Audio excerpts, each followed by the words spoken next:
Happy Memorial Day weekend and the unofficial start of summer. I'm Charlie Sykes, and Sunday Insight starts right now.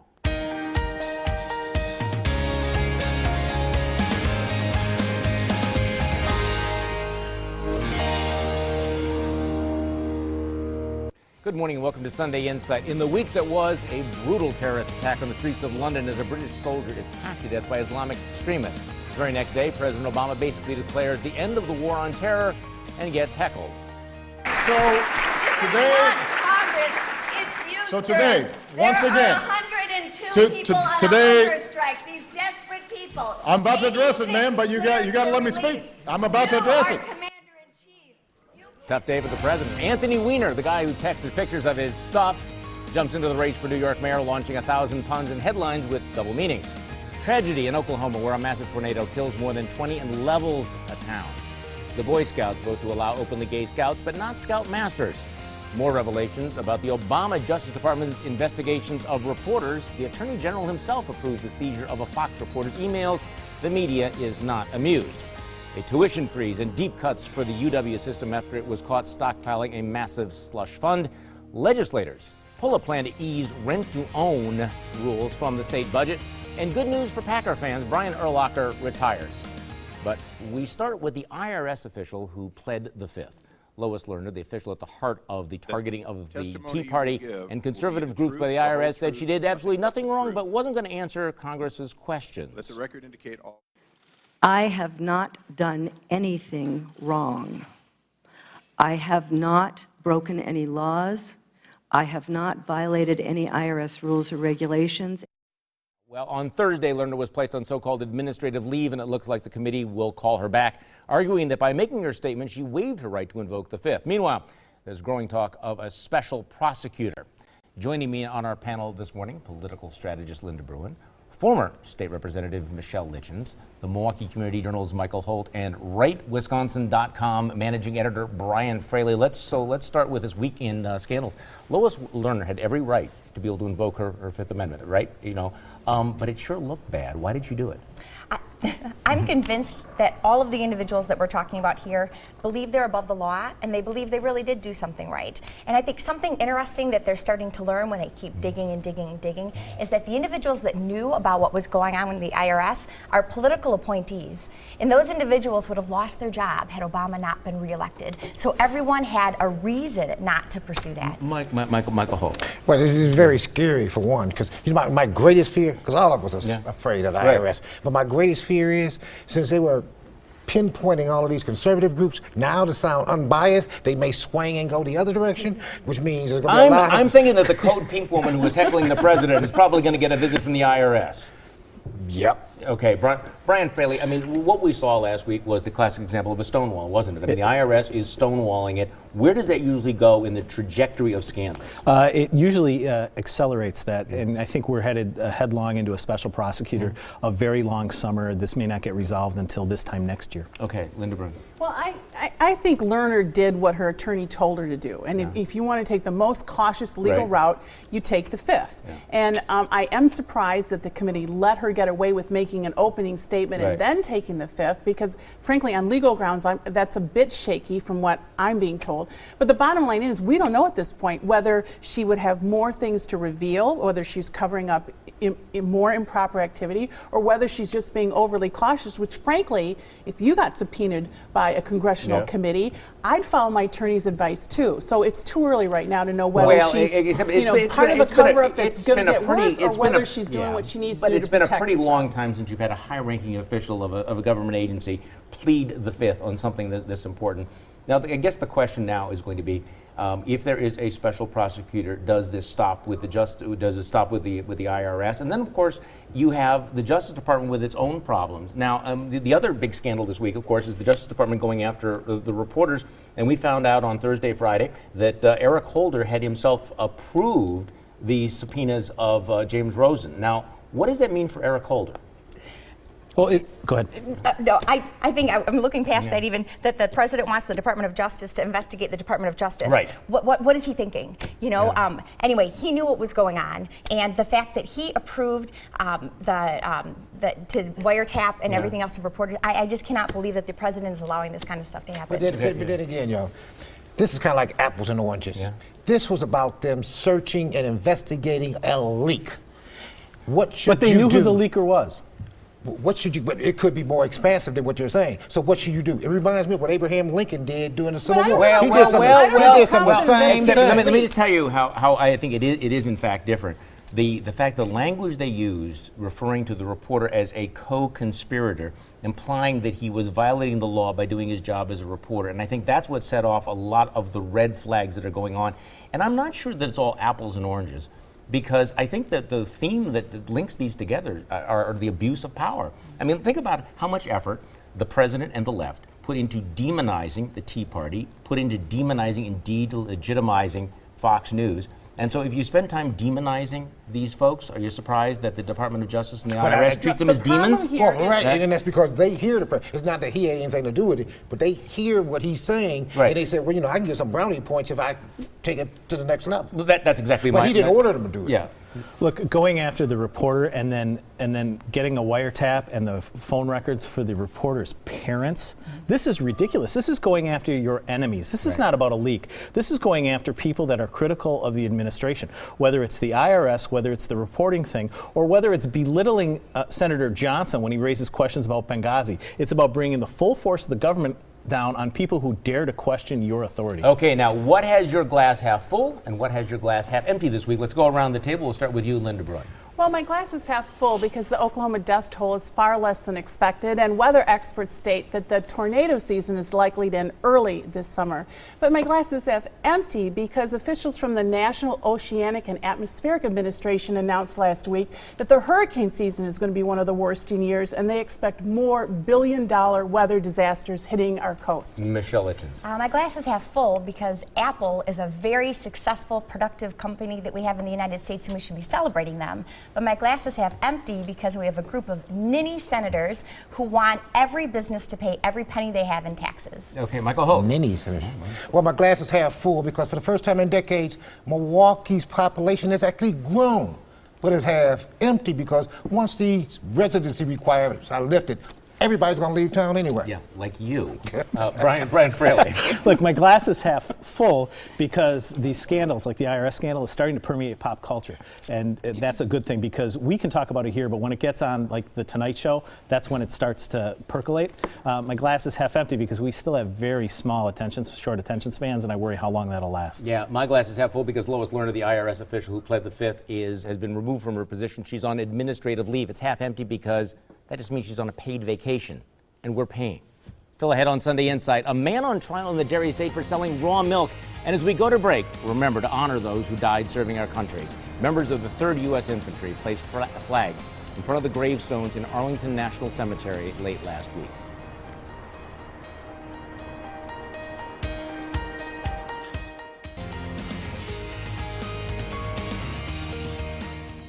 Raw milk on trial. Well, not actually. Prosecutors say that the trial of farmer Vernon Hirschberger is about licensing, not raw milk. Hirschberger is charged with operating without 3 required licenses and selling raw milk to members of a private club, despite being ordered to stop. Supporters have rallied around the case, saying that it's an issue of food freedom. They argue that people should have the right to buy, sell, and drink raw milk if they want to. If convicted, the father of 10 faces more than a year in jail and more than $10,000 in fines. Linda Bruin, is he getting a raw deal? If they send him to jail, Yeah. yes, but not for the fines. I mean, he deliberately participated in a shell game in order to skirt the laws here. And the bottom line is, even if you don't like the law, you're supposed to follow it. And raw milk is a real issue. You know, if an adults want to buy raw milk, get themselves sick, that's fine. But selling raw milk to people who then give it to children and can get ill from it, that's a public health issue, and I support the law. Okay, Michelle Litchins. I was very surprised. As a candidate, I supported raw milk, and when I was first elected, a group that was in our office consistently were the dairy farmers, saying you can't ever let raw milk become legal.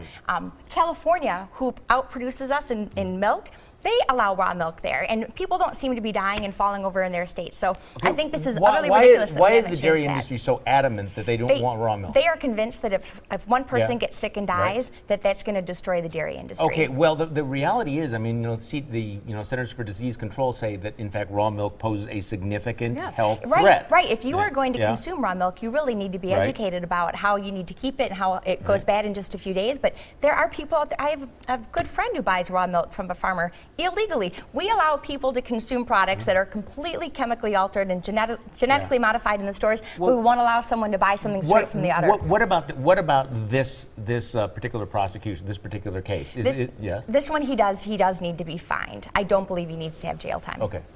I kind of like straddled the fence with whether or not. I think he came up with a very creative solution that people buy stock in the company and then they can therefore buy this milk. I agree with you on one thing. I talked to the city health commissioner's office, etc. The raw milk is bad for folks. You know, I don't know what we did 150 years ago when we were all drinking raw milk, but it can be. Or can be bad for you. You know, but people was like cigarettes. Should people be allowed to purchase something that you know is bad? Right, or should that be a matter of personal choice, Brian Fraley? Man, you sound like a hippie.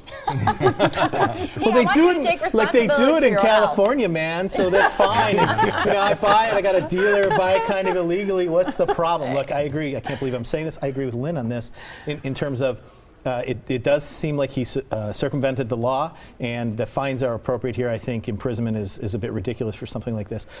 If you want to argue the merits of the raw milk law, that's something completely different. This is about what the law we have now and whether or not he followed it, and it seems like he skirted it. Yeah, it does seem like he skirted it. I don't have a problem with people being able to consume raw milk if they make the choice, because, you know, that's a matter of personal freedom, what you put in your mouth, what you choose to do. On the other hand, I think that they ought to have informed consent. They ought to understand what the dangers are. And unfortunately, I think there's a lot of misinformation out there, and that concerns me, because, I mean, I talk to a lot of people who just will swear to all the health benefits of raw milk, and maybe there are some, but they really ought to be aware of what science says about the dangers as well. I think they need to make sure that if we do make it legal to consume raw milk in the state of Wisconsin, they don't provide that at grocery stores. Well, I understand. Children can't give consent, and a lot of these people who are buying this are giving it to their children, and that's where I start drawing the line. Now, what if he came up with another scheme and say, I'm going to give this raw milk away, and you can make a contribution if you want? Okay, but pasteurization was a great advance in science. Now, you may not want to hear, but we're going to tell you anyway. Let's dish out some unsolicited advice. Linda Bruin, you're always full of that. Anthony Weiner, the former congressman who resigned after lying about texting his private parts to women, he's now running for mayor of New York City. My advice is to the New York City voters. He's already lied to you multiple times. You've seen him naked. Do we really need to see more of him? I've seen enough. Michelle Legends. I always have to follow that one. But to the Boy Scouts, I hope you really thoroughly thought through your decision. By allowing openly gay scouts to participate, you might lose some church sponsorships, but because you don't allow gay scoutmasters, you can't meet in schools and libraries and public buildings. So I just hope you really thought through what you were doing. Michael Hope. Two golfers, Sergio Gonzalez, who made a racist remark to Tiger Woods. I think you better look for another occupation, because the PGA can't afford to keep you around. Brian Fraley. Look, to the Republicans on the Joint Committee on Finance, we're paying attention, okay? You've taken a budget and you're starting to make it better in a lot of different places. But with this transportation omnibus, you loaded it with earmarks and unnecessary spending on mass transit. Knock it off. Actually, I would go a lot bigger than that. My unsolicited advice to Republican legislators, you right now have a chance to cut income taxes by $850 million. These chances do not come along very often. $850 million. Do not blow it. Don't spend it. Let us keep it in our pockets. Coming up on Sunday Insight, state lawmakers want more proof that people who get food stamps are looking for work. And as we go to break, Governor Scott Walker talks about his trip to Iowa and whether that means he's thinking of running for something else. It's really something I haven't given serious consideration to. I mean, ultimately, I love my job. I had to work pretty hard twice over the last couple of years to become governor. I'm focused on that each and every day.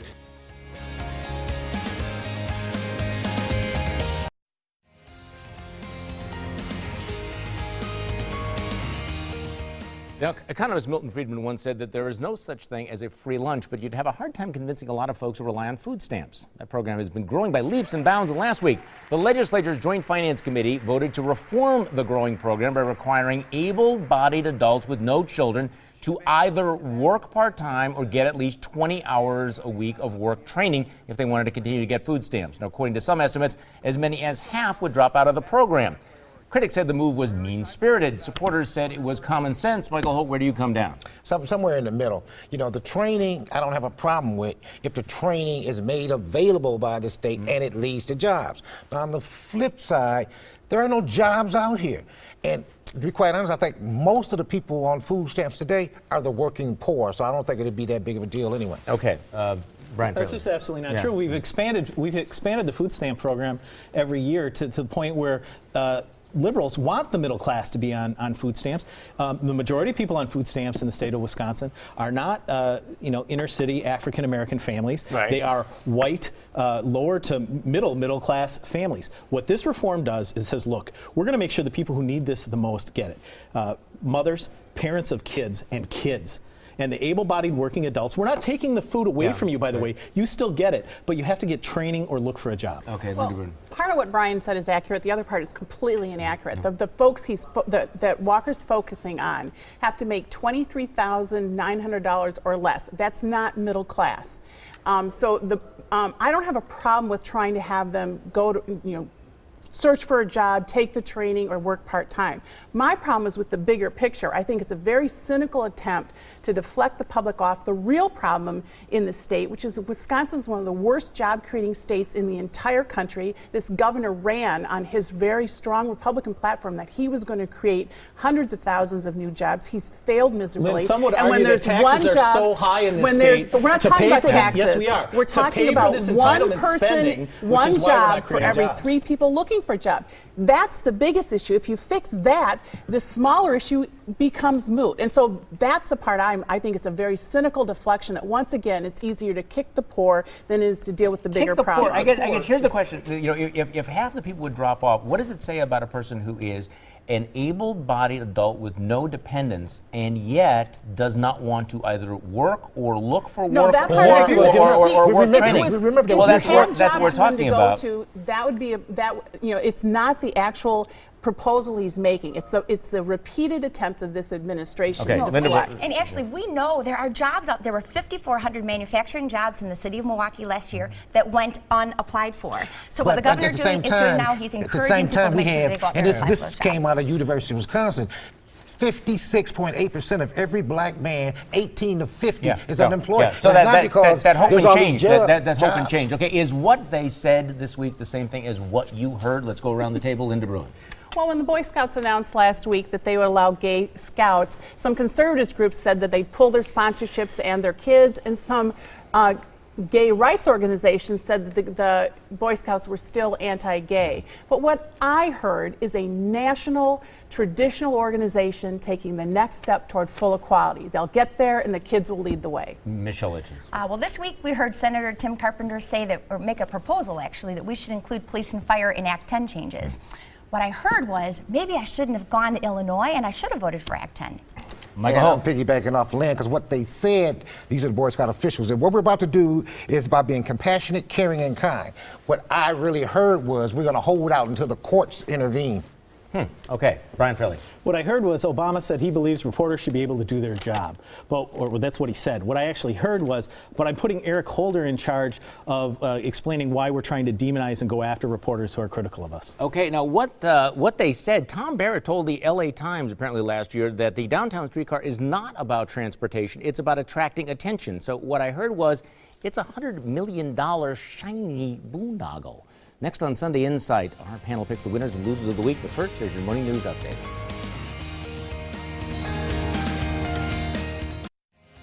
It's time to pick the winners and losers of the week. Linda Bruin, you're first. The Fort Hood Army doctor who wounded 32 soldiers and killed 13 in 2009 has been paid $278,000 in salary by the Army since then.